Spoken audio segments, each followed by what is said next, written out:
Seth. Yeah, 7:30 finally. How's it going?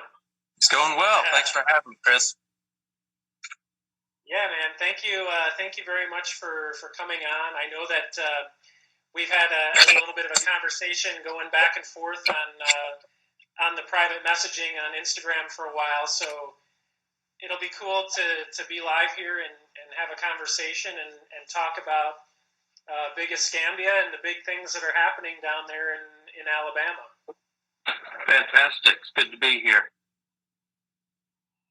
So, Seth, tell us a little bit about Big Escambia Spirits, how you decided that you were going to get into distilling in southern Alabama and make bourbon when no one else was doing it.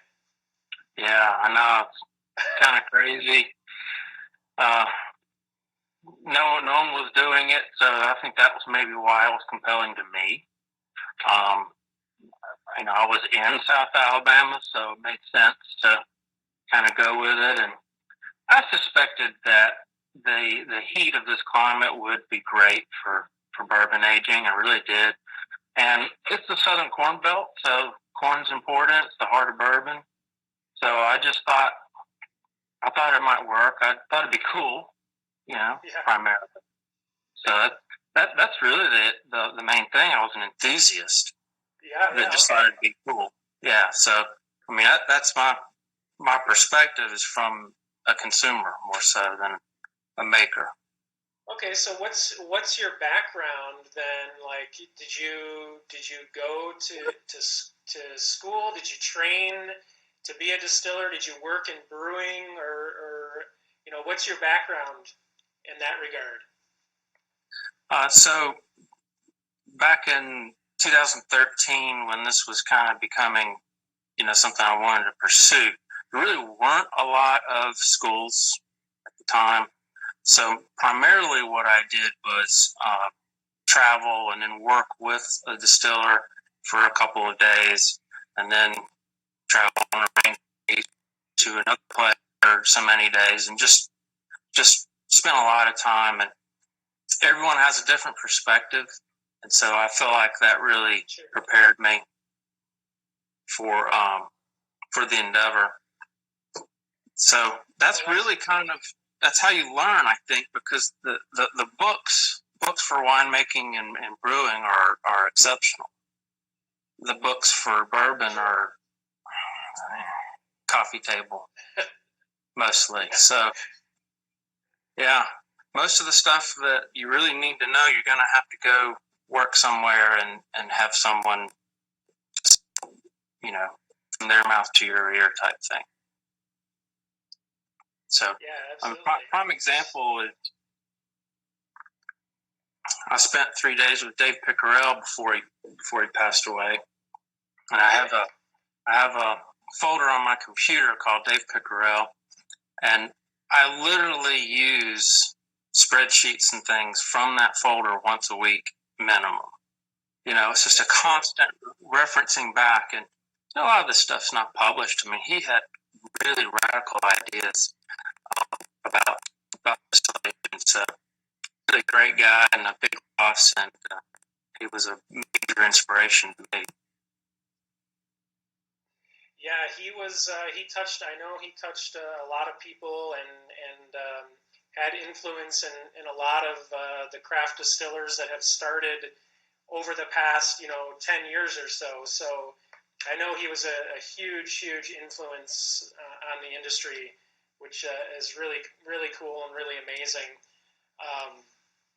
So you decide to take on this endeavor, and you're there in southern Alabama, and I was doing a little research, and it sounds to me like you basically built the place from scratch. Yeah. It was woods. So I did hire a dozer to come in and knock everything over, and then used my tractor to do site prep and get trees burning, and then we subcontracted the foundation and the metal building assembly, and did everything else herself, all the electrical, all the plumbing. And the funny thing is being in South Alabama, see, there are no building permits. Okay. So I didn't ask for permission to build a distillery. I just did it. And then Okay, all right. then to get a state license, you have to have a federal license first.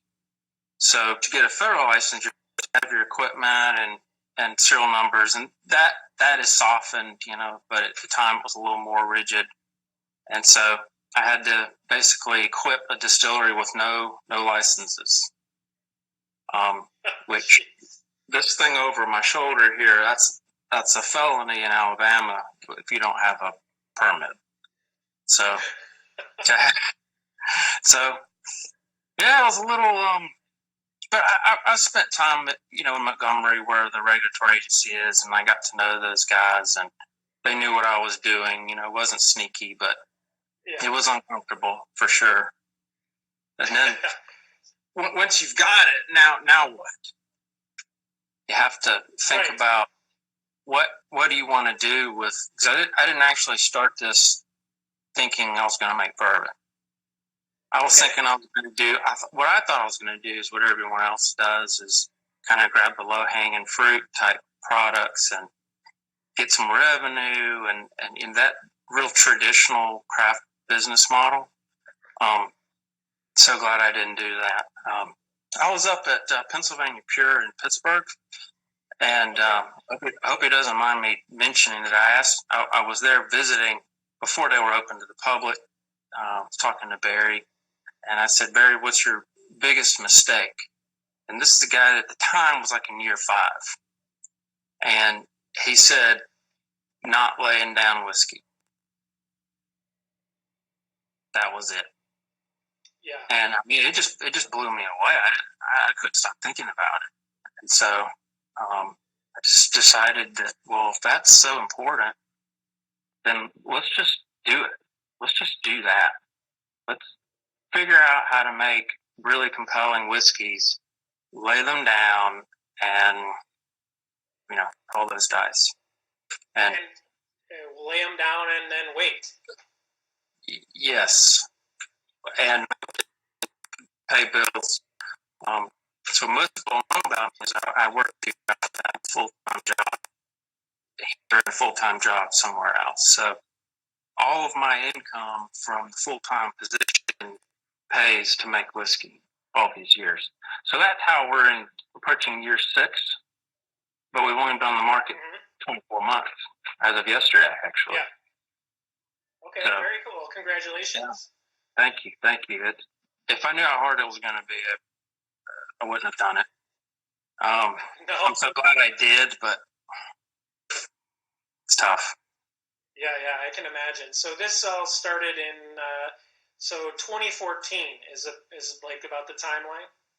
That's when we got permits at the beginning of like spring 2014. I got TTB, and I couldn't afford experts, so I had to learn the TTB paperwork on my own, and I did the application. At the time, they were consultants that were charging 10, 15 grand to do it for you. It's really not that hard, but for me, it was all brand new, and that was challenging. One of many things, and a disadvantage that I had was thinking I was going to do like more of the gin, vodka, rums, moonshine type stuff. The equipment, I kind of picked the equipment for that, and so like my mash tun, which has cooked close to 600 bourbon mashes. In the manufacturing description, it clearly states will not cook corn. Oh my gosh! Yeah, it will cook corn.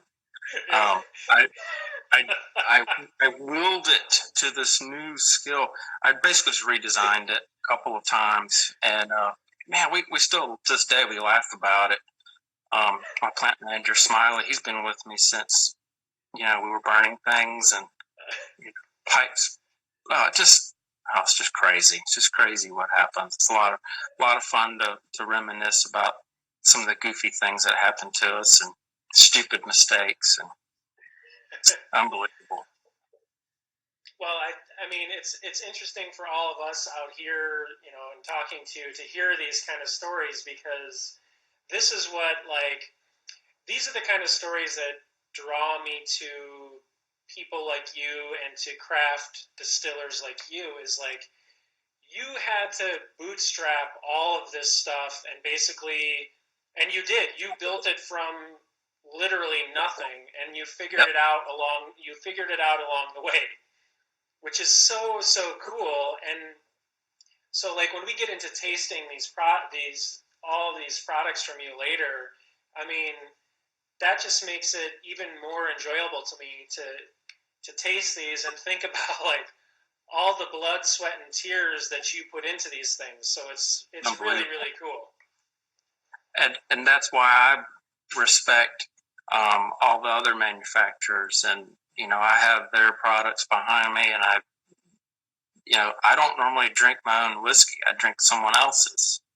Yeah. And I love visiting small places, and whether it's a brewery or it doesn't matter, any small manufacturer, it could be chocolate, it doesn't matter. You're going to learn something. You're going to see something that inspires you. And entrepreneurs don't have all the answers. They just kind of say, y'all just follow me and I'll figure it out.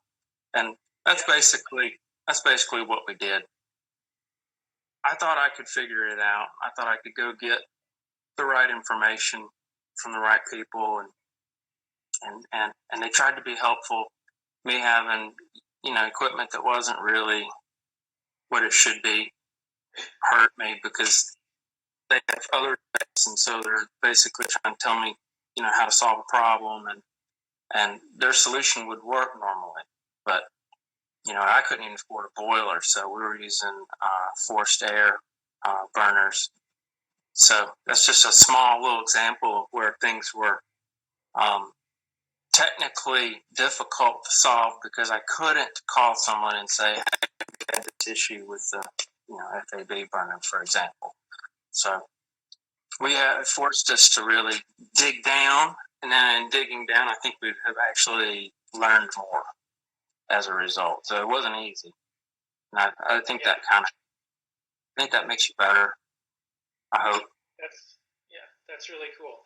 So we've had a lot of people come into the conversation, so I just want to reintroduce you. So for everyone that's come in, this is Seth Dettling. He's the CEO and head distiller of Big Escambia Spirits down in, do I pronounce it right? Atmore, Alabama? Yeah, it's near Atmore. Okay, so you're near the Florida state line and Alabama state line. Is that correct? That is correct. It's agricultural area where Alabama's almost all timber. So this is a very tiny little area where there's some row crop, and this is where a lot of cotton and soybeans and peanuts and corn are grown. So it's actually a kind of a great spot. So you make this decision. You're all in now. You've built this place. You've decided you're going to start laying down bourbon. You're not going to go for the low-hanging fruit and make the clear spirits and start making money off those. So you decided to even use, from the very beginning, the large 53-gallon barrels. Is that correct? Yes. So if I'm not going to take the business shortcuts, why would I take production shortcuts? I mean, I slid every chip onto the table with the hand that I had, and there was no way I was going to come short because I took a shortcut. I don't like small barrels. I wish people didn't use them, to be honest. They're just, I'm a big believer in 53. And I'm a big believer in long-term air curing too. That makes a huge difference. So it's more expensive. Yeah, I was going to ask you about that, because you put a post on Instagram It was a while back, and it was pictures of some staves, and it was like 6 month, a 2 year, a 3 year, and like a 6 year air seasoned staves. And you could Yeah. totally see, from top to bottom the difference in those staves as they went from 6 months to, I think, 6 years is the oldest one you had in there. That was the oldest. And so, talk a little.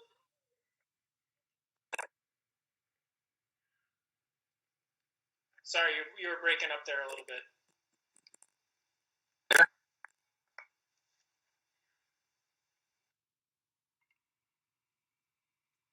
We'll see if there you're back now. Okay. I'm in a rural area. I might do that a few times. Yeah. So the industry standard is usually around like 6 months for the air curing of the staves for the barrels. Yes, 3 to 6. And 3 is real common. And your goal is what for your barrels, to get them to how old? We've been minimum 2-year air curing for 2 years. Okay. And it would have been sooner than that, but I hadn't figured that part out yet. Sure. 6 months seemed reasonable. It's kind of the industry standard. So why is it wrong, or is it wrong? So it took a little bit of just doing it and kind of observing the sort of funky sort of the greenness of a 6-month air cure. It's not ready. Yeah, it's just not ready. All of this whiskey that has my name on it was in 6-month air cure, 53-gallon barrels. So I don't think it's necessarily the end of the world, but we can do better, and so we have been doing better. The 2-year, there's no question it's going to be incredible. I mean, I'm sampling these, at different ages, and I really like what's happening. It's pretty awesome. Yeah, so you really get like more of a concentrated flavor out of those barrels as they season for a longer amount of time. You get all those better flavors are concentrating into the staves. Correct. And I break it down in that post, but air curing is taking away bad things and it's letting good things, tasty things form. So it's like the most important thing.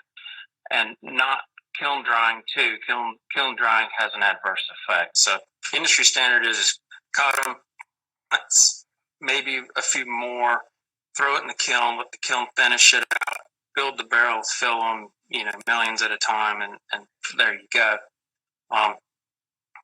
For me, if I can improve the quality of the barrel, I mean, we've only filled like less than 600 barrels.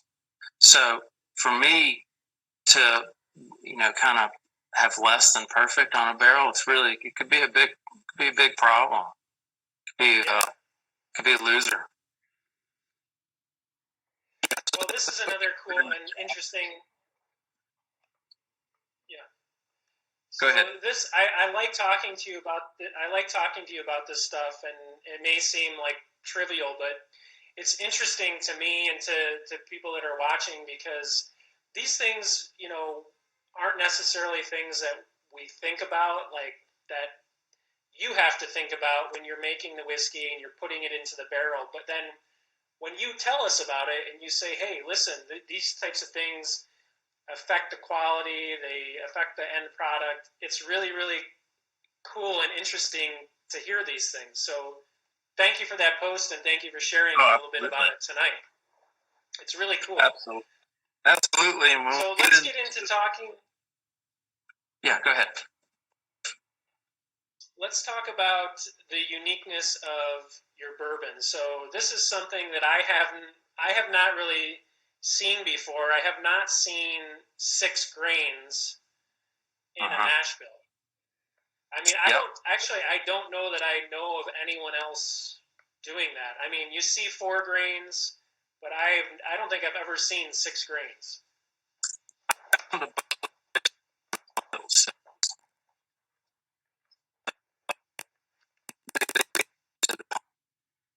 that's not production. That's experiment. So I think it's probably the first production 6th grade. The key is you really can't taste 6. I think you can taste 5. So the 6th grain is not just there for extra. The 6th grain is oat, and oats are very oily, and it creates this lovely coating of the palate.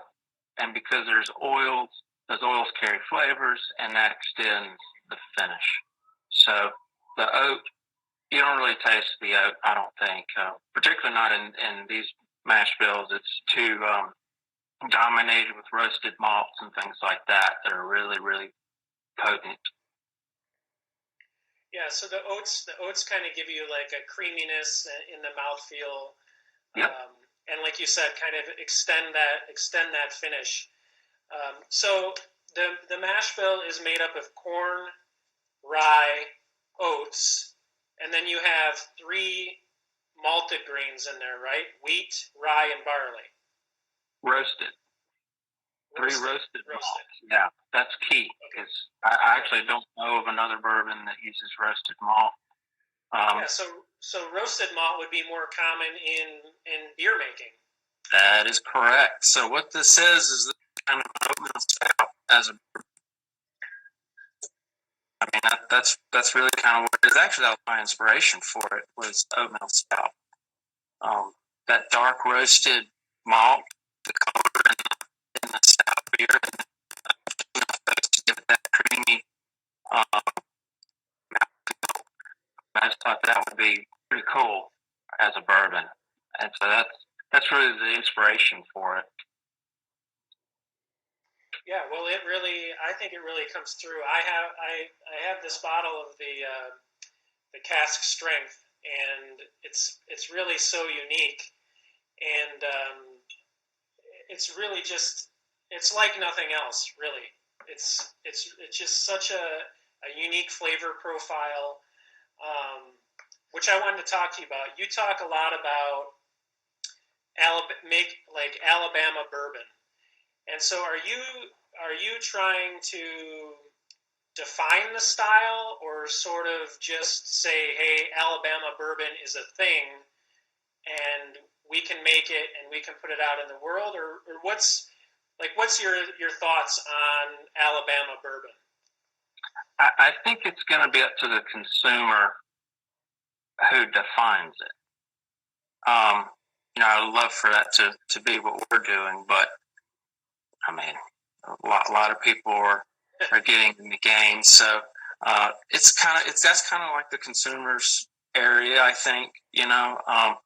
What I mean by Alabama bourbon is I'm sort of sticking my finger in the eye of the one that says Alabama on the label that's not made here, and we won't mention them. So I figured, well, look, if we're gonna, yes, I know the one you're talking about. So if we're going to put Alabama on the label, let's make it as Alabama as we can. So majority grains grown in the state, everything done here, literally everything, hand dipped, just everything.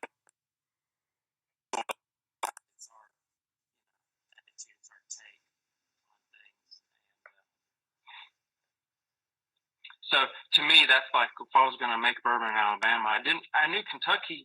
Kentucky has its thing. I love Kentucky bourbon, but you can find it. Right? They're almost all of it. So I thought I had some room within the rules to kind of innovate a little bit, and that's where the 6th grain came from, and the roasted malts and some of the unorthodox stuff that I think is separates us a little bit. Yeah, I think it definitely separates you, and I think you're the first distillery to make bourbon in Alabama. So obviously, I think that gives you a bit of a head start on anybody else that comes along. You've created this Dettling bourbon. It has its own unique profile, and so who knows? Maybe this is now going to be the standard bearer for what Alabama bourbon is, which is really cool. So congratulations to you for that. Well, we did, I did make the first bourbon in the state. We made the first bonded bourbon in the state. Made the first straight in the state. I don't market that a whole lot because I kind of don't think that's like that big of a deal. Okay, so you're the first, or you're the biggest, or you're the whateverest. I just want to make the best whiskey I can make, and whatever I have to do that, that's what I want to do. Well, it's really cool. So you wanted to talk about some new you want to make an announcement here tonight about some things that you have going on. So do you want to talk about those now? Yeah, we're going to do a live reveal of a new expression. I wonder if anyone's ever launched a bourbon brand on Instagram Live. But we're so you're making history. Yeah, let's make some history. Yeah, so here it is. This is, of course, the wording is backwards on my screen. I don't know if it is on yours, but this is Dettling Select. Says Select here on the side and a vertical element. Okay. It's the reason that it exists is I was working on something for a client, and you got it? Is that it? So you sent me this. Okay, yeah. The Dettling Select pre-release, and it's 94 proof. Yep. So that slots in between our small batch and our single barrel. So the small batch is 80 proof, and that's intentional, not like it's intentional, approachable and have a real wide audience. Not really for it's 10 to want more proof, and I'm kind of in that category too. Of course, as you know, the single barrel, it's 104 to 110. So that's a big gap. And when I was doing some consumer testing with this whiskey, it got more first place votes than all the other bourbons in this little panel. And I didn't put it in my bottle; I put it in somebody else's. So it was, it was really sneaky. And I didn't tell them I'd made it. I was there to present this in the competition, and the single barrel got the second most first place votes. So I just asked it. It's not better than super. I just think it's maybe a little easier for people to, kind of grasp it, maybe. It has that intensity that the small batch doesn't. Yeah, I think that's a super smart thing to do. I mean, putting it in between those two products, I think is really good. I'm really excited to taste this. So it's called Dettling Select. It's 94 proof. And when is this going to be hitting shelves? It's already shipped. Okay. It's supposed to be in stores the 1st of October. Okay. I haven't announced that because people get upset when I tell them it's going to be places and then it's not there. I'm not the distributor. It's a control state, so I don't know. Yeah, you don't have a ton of control over that. Oh man, it's crazy. It really is. So I kind of wanted to wait until it was in the stores, and then I was going to publish the store list. So Select is a gamble. It's what they call an LTO, limited time offering. It'll be on the market for 3 months. And if I meet the sales goals for bourbon whiskey category, we're listed statewide January 1. If we don't, it's death penalty. So it's all in. So I really need people to try it so I can keep going. And that's just how it works in Alabama. That there's sort of that trial. On the LTO, yes, it's shifting. It used to be that they would just give people a statewide listing, and then after 16 months, I think, if you didn't meet the sales goals, they would delist you and close you out. Okay. That's really expensive for them. You know, they got stuck with a lot of product that they couldn't do anything with. So they're really going more towards the LTO. It puts all the weight on the producer, so that the producer has to prove that they can generate the kind of sales and the push and the demand. And also, it has to be primarily retail. So you can't just, have somebody's liquor store buy a bunch, or some bars and restaurants that you have as clients. It needs to be through retail, and that's where the state makes its highest margins. So that's kind of the reason for that. Okay, so let's. Do you want to taste this Dettling Yeah. Select together and tell me a little bit about the flavor profile and what I'm tasting here? I'm gonna pour it into my glass. I'm very excited to taste this. Thank you for sending the sample. It came from this bottle, so.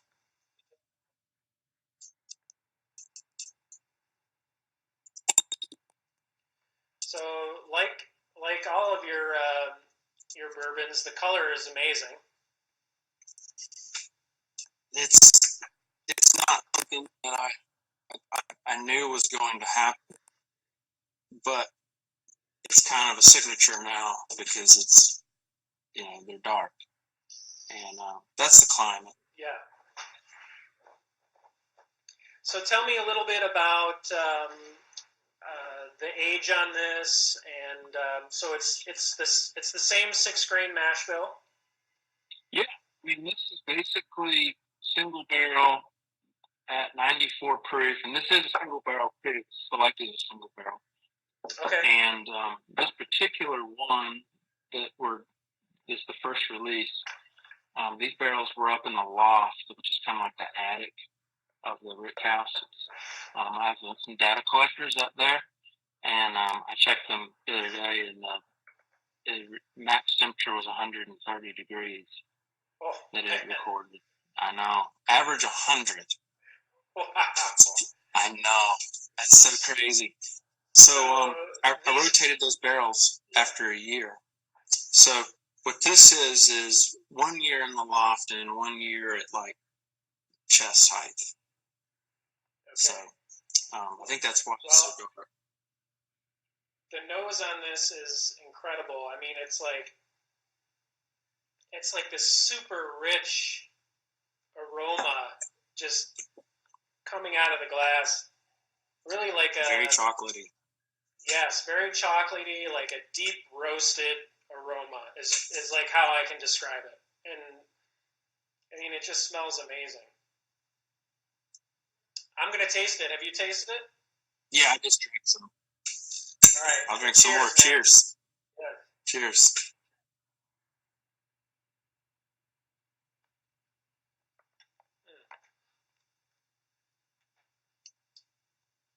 That is really, really nice. I mean, so tell me about the flavor profile of this.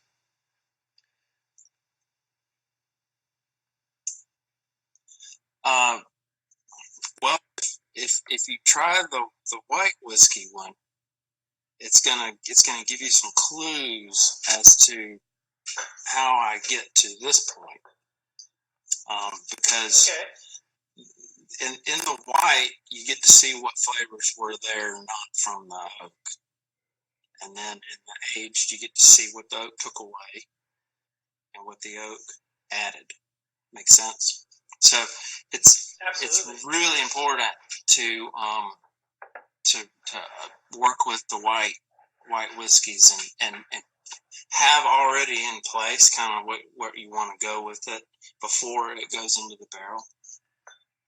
Yeah. So for me, like I wanted that real chocolate caramel note.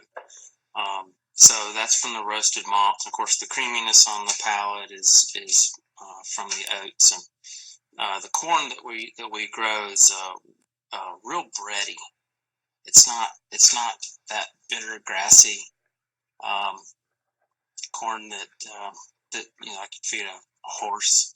I mean, it's really, really, really makes great cornbread. It's just amazing stuff. That's the other thing you can do is you can actually make your mash bill as a cornbread, and that's a way to just eat it. That's one of the ways of figuring out which way you want to go.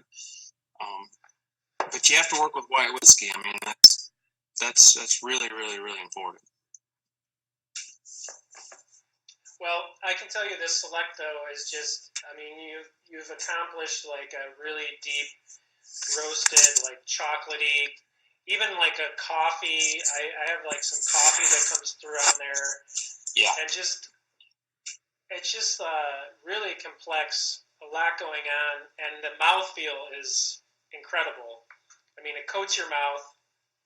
It's really, really quite delicious. So kudos to you on that expression. This is expensive too. I think that's going to do very well. Well, I need it to. I'll tell you that. Pricing on this is really too cheap. This one's going to debut at around $45. Okay. So, and if we're listed next year, well, I'll reevaluate the price on there. But it's it's a little higher on price because of basically just proof. Yeah, so your small batch is around $40. I think it's $40. Yeah. The cask strength single barrel is $70, and then this is just slightly above that small batch at 45. That's a really good value for 94 proof. Yeah, maybe too good of a value. I think I sold it. I think I undercut it because I did all this paperwork for the state a long time ago, and I kind of knew what I was going to do. But I mean, this all happened really fast.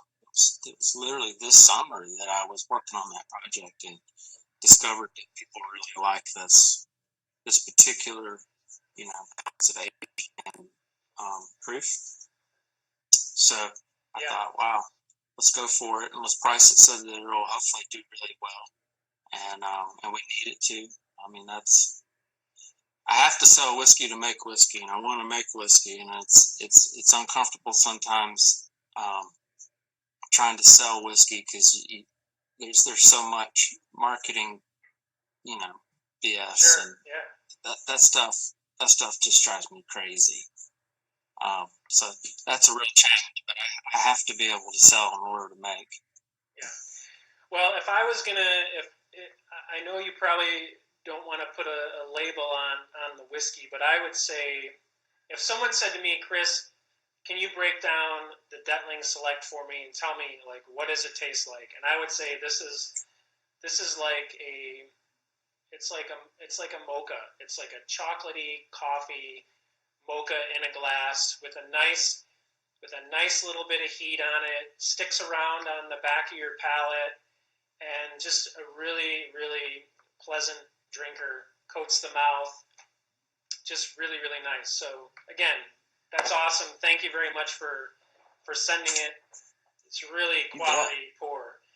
So moving on, I think you had another announcement you wanted to make. Do you want to do that? Yeah, I couldn't remember what it was.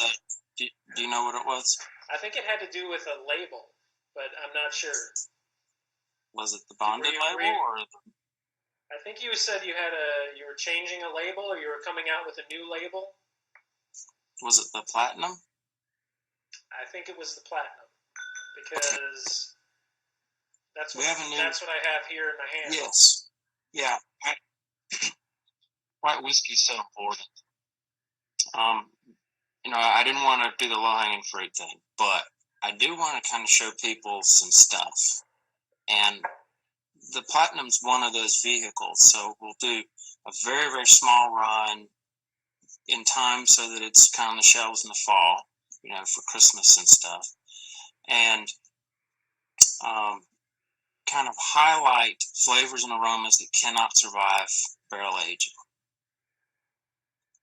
And the reason why I want to do this is because I was making whiskey and I was like, oh man, this is going to be crazy. Put it in the barrel, and then the barrel just wipes it out.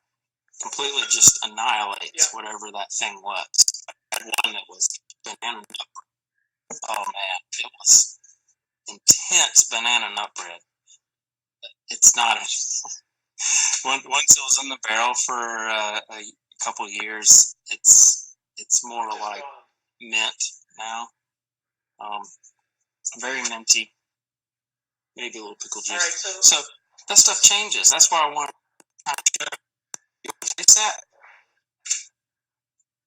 You want to taste the one you have is the new one.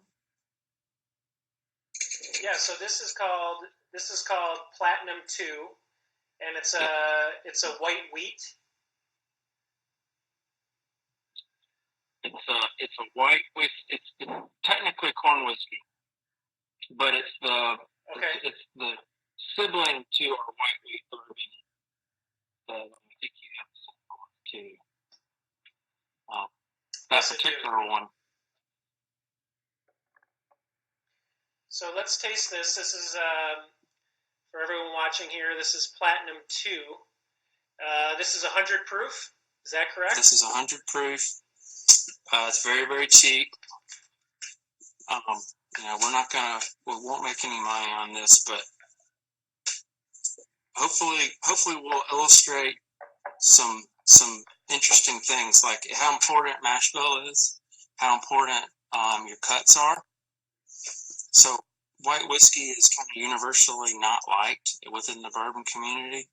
And I think that has a lot to do with the fact that the whiskey going in the bottle was the whiskey that was supposed to go in the barrel. Does that make sense? Yeah. And I wanted to make whiskey knowing how. So this particular variation this year, it does this crazy thing on the palate where it's like, when you shuck a corn ear, a fresh one, you get that silk smell. It's got the corn silk, and then it just sort of and the chocolate monster comes up and lives in your mouth for a long time. It's really, really, really strange. Well, this smells like it smells like fresh corn. It smells like a dough, like a fresh dough that you're making for bread.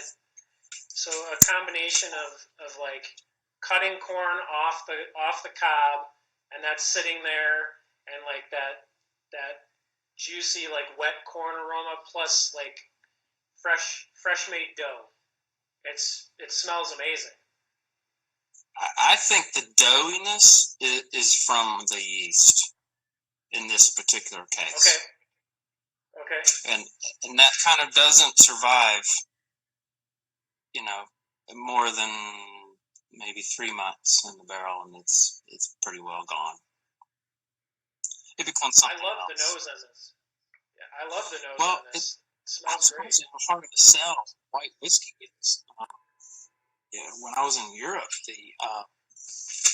clear distillate is everywhere. It's the primary distillate. It's nice, clear distillate. From fruits primarily. A lot of fruit distillation in Europe. It's a lot of what's grown, so that's what they distill. And I just really enjoyed those, and that what I saw and what I experienced, like at Aspect, and that really, I came home and I was like, man, I think we can do similar things to what they're doing with brandy and do it with, a corn whiskey category. This is the only one where they'll let you sell it unaged, and I didn't want to do the 5-minute thing, Yeah. do the workaround. I didn't. Yeah. Just make it corn whiskey. It'll be fine. Yeah. Well, should we give this a taste? Yeah, I already did. I'll do it again. Cheers. Cheers, man.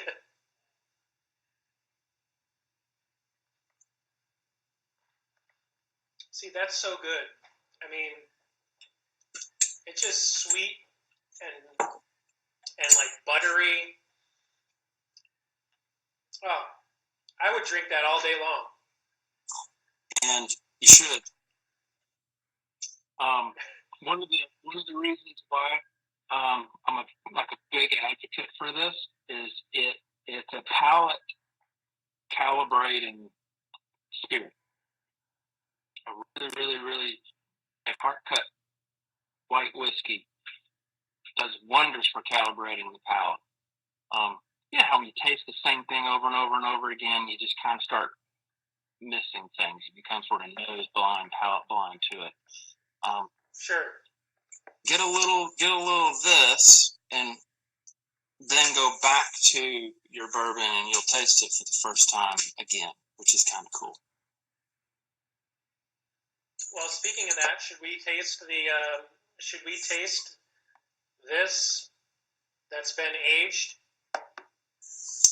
It's almost exactly the same, but okay. That one, I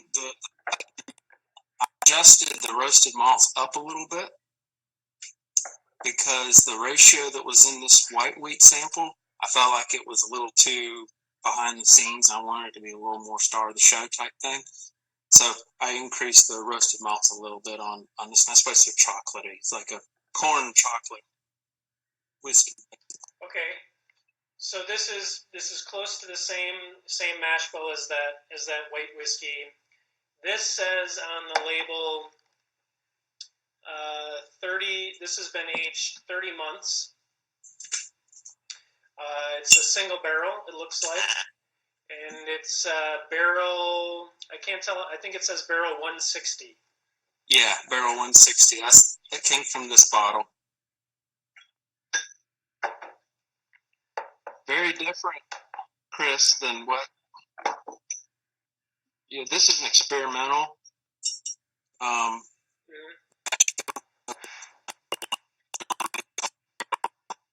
They're all gone. They're all sold. So, this actually is on the shelves in Alabama in their Bourbon Heritage Month pods. It's like a display. And that's cool. Anybody from Alabama that's watching, you're gonna want to find the bespoke collection sticker that has handwritten on it white wheat. And if you see that, then that's what this is. And it's just really different, really different bourbon for like it doesn't smell like I made it kind of thing. So yeah, when you smell these, like you smell the white compared to the 30-month aged. It's definitely, it gets like a sweeter aroma on the nose. That like you said in the white, that yeasty aroma is totally gone.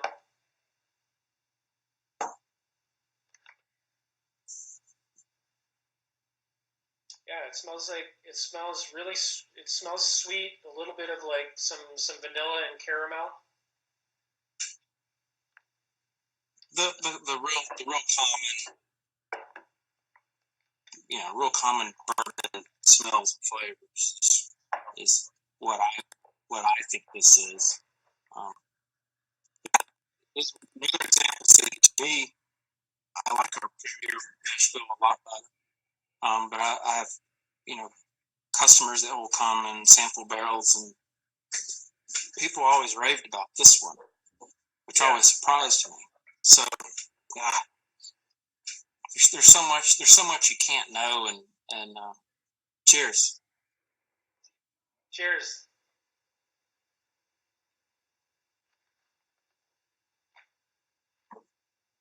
Oh yeah, that's just like a sweet candied, like some kind of candy that's just dissolved into a liquid. It's so sweet and delicious. Like a caramel. Yeah, little chocolate coming through. Definitely some chocolate. This one tasted like pound cake when it went in the barrel, which is really crazy. This is really tasty. It's really This cool. one was one of the ones that was in the blind sample lineup that I sent around to different people on Instagram that I'm sure you saw. Yes, that's very cool. Your samples were not blind. I thought you needed to know. All right, so I think we've got time, Seth. I think to taste one more. So we're gonna get booted off at. Let's go for get booted off at 8:30. So. Bonded preview. What are we gonna taste? Bonded preview. Okay, here we go. This is the bonded. Which is this new? What? Say again. Is this new? Yeah, it's unreleased, so very new. Only maybe a dozen people have tasted it, including myself. Well, thank you very much. Absolutely. So we don't have a lot of time, but I want to cover something. We're getting into the bonded. We're fixing to try it for the first time.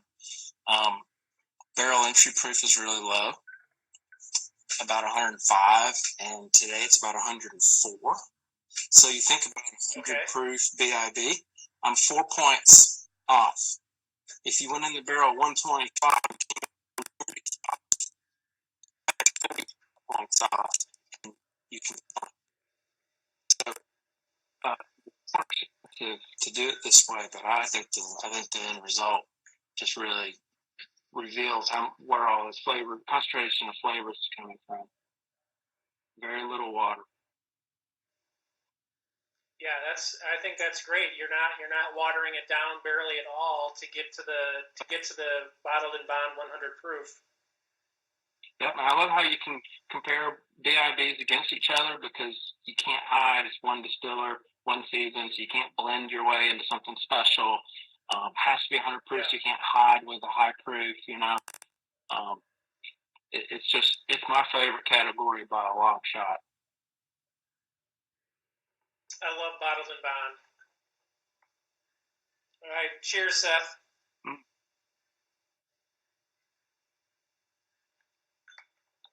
Totally different from that last one.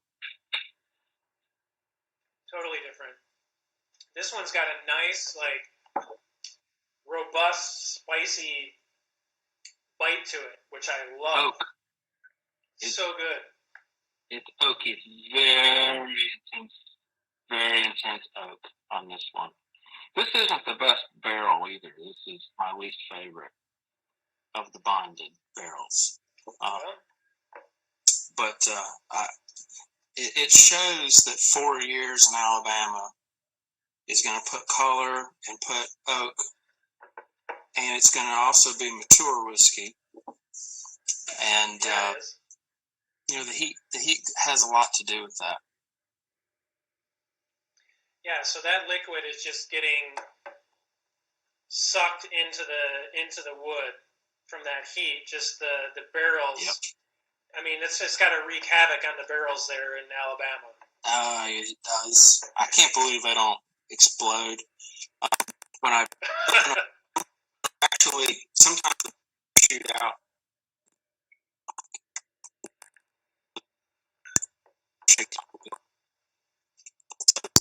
It's actually kind of frightening to think that there's that much PSI generated in there. Yeah, really. I mean, but yeah, look at that. This is 4 years.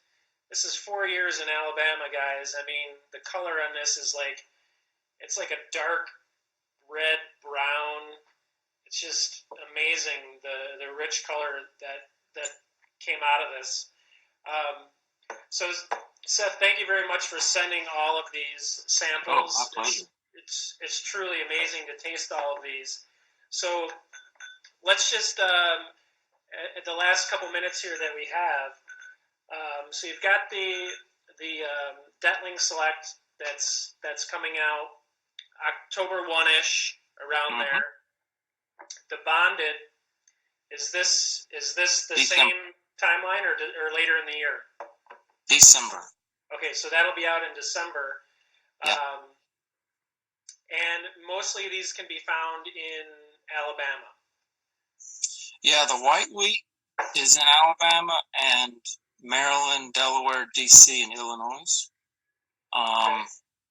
Select's Alabama only during this 3-month LTO period because we have to perform, or we're out. So that's an Alabama only for now. And the Bonded, I don't know where it's going to go. I think it's going to go to my normal people like BC Merchants in Chicago or Constantine Fine Wines in Maryland. People that have the customers. Really. This one's going to be a little bit peaky on the price. This one's going to be. The price is going to reflect how long we had to wait and how much whiskey went away and what the risks were involved and how special it is. And the label has all the distillation campaign information.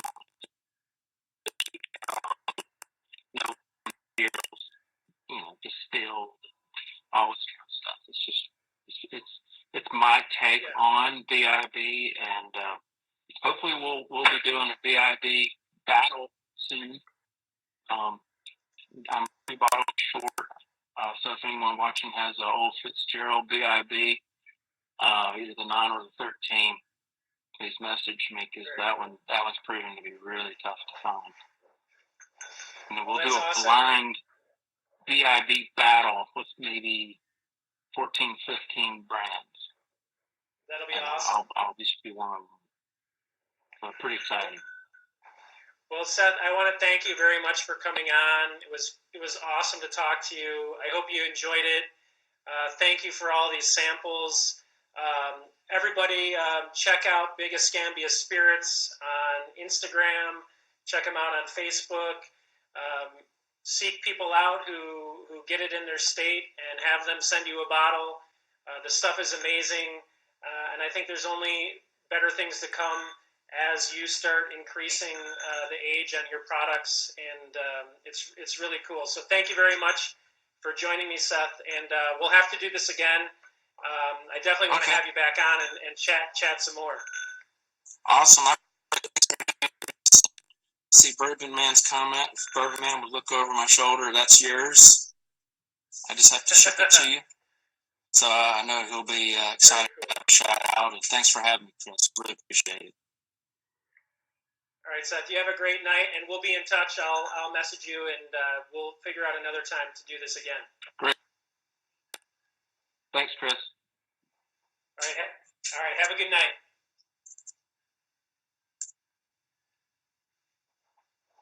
Okay, everybody, thanks for joining. I really appreciate you all watching. I know we had some technical difficulties there with the connection a lot of the time, but I think we got a lot of cool information from Seth. He sent some really interesting samples. So he has 2 new whiskeys coming out, which he announced for the first time here tonight. He has the Dettling Select, which is a 94 proof bourbon. And he also has a bottled and bond bourbon coming out at sometime in December. So check them out, seek them out on Instagram, Facebook. Find people who have distribution in their state and see if they can get you a bottle of this stuff. It's really amazing.